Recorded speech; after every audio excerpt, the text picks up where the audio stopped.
Нийгмийн даатгал татвар биш. Таны ажилтны ирээдүйн баталгаа.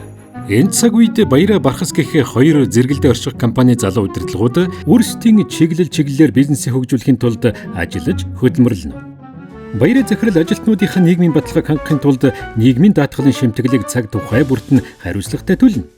Харин Бархас захирал нийгмийн даатгалын шимтгэл төлөхөөс зайлсхийж ажилтнуудынхаа цалинг дугтуйнд хийн өгдөг байлаа. Гэтэл нэг өдөр тус хоёр үйлдвэрт осол болж олон хүн гэмтжээ. Баяраа захирлын компанид ажилладаг ажилтнууд урт хугацааны эмчилгээ хийлгэх хугацаанд орлогогүй боллоо гэхээс санаа зовхгүй нийгмийн даатгалаас тэтгэмж авч байлаа.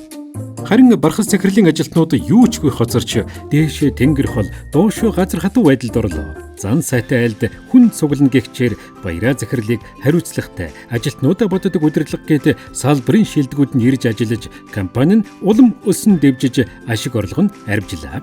Харин харамч хүн хоёр дахин төлдөг гихчээр Бархас захирлын бизнесээс сайнгүй байсаар дампуурх эрсдэлтэй нүр тулна.